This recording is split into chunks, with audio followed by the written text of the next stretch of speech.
శ్రీశైలం ఆలయ సమీపంలోని సత్రంలో సామూహిక ఆత్మహత్యలు తీవ్ర కలకలం రేపాయి. ఒకే కుటుంబానికి చెందిన 5గురు ఉరివేసుకుని చనిపోయారు.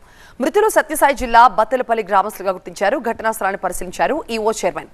48 గంటలకు మించి ఎవరికీ రూమ్ ఇవ్వకూడదని చెప్తున్నారు ఈవో.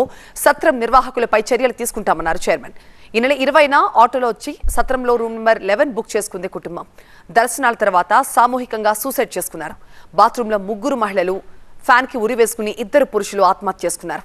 3 రోజులుగా ఎవరు గుర్తించకపోవడంతో దుర్వాసన రావడంతో అక్కడ యాజమాన్యం గుర్తించినట్టుగా తెలుస్తోంది. మృతులు సుధాకర్, ఆదిలక్ష్మి, మల్లీశ్వరి, శ్రీదేవి మణికంఠగా గుర్తించారు.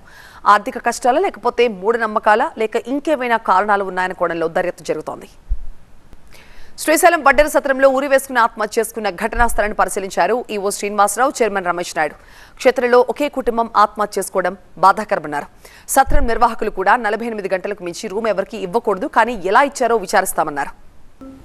ఈ రోజు ఉదయం 8:30 గంటలకు సత్రం వాళ్ళు మా 1 టౌన్ ఎస్ఐ సుబ్బారెడ్డి గారికి సమాచారం ఇస్తే ఇక్కడ మా సిఐ ఎస్ఐ సుబ్బారెడ్డి వాళ్ళ స్టాఫ్ అంతా వచ్చి చూసినారు. చూస్తే రూమ్ డోర్ ఓపెన్ చూస్తే దాంట్లో ఫస్ట్ హాల్లో వచ్చి సుధాకరు, మణికంఠ వీళ్ళు మామ అల్లులు అవుతారు. వీళ్ళిద్దరు ఫ్యాన్కు చీరతో ఊరి వేసుకొని చనిపోయి ఉన్నారు. మళ్ళీ లోపలిపై బాత్రూమ్ సైడ్ గోడకు చూస్తే 3 సిస్టర్స్, ఆదిలక్ష్మి, మల్లేశ్వరి, శ్రీదేవి, ఈ 3 లైన్గా చీరంతా పైన గోడకు కట్టేసి ఆ చీరతో ఊరి వేసుకొని చనిపోయినారు.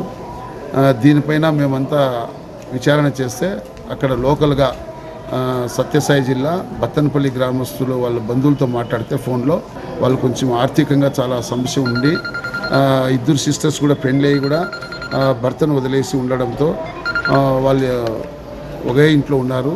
ఆర్థికంగా చాలా ఇబ్బంది పడుతున్నారు. ఈ సుధాకర్ కూడా పెళ్లి చేసుకోకుండా వాళ్ళ సిస్టర్స్ అందరినీ చూసుకుంటూ ఉన్నారనే ఒక ఆలోచనతో ఇక్కడ వచ్చి సూసైడ్ చేసుకున్నట్టు తెలిసింది.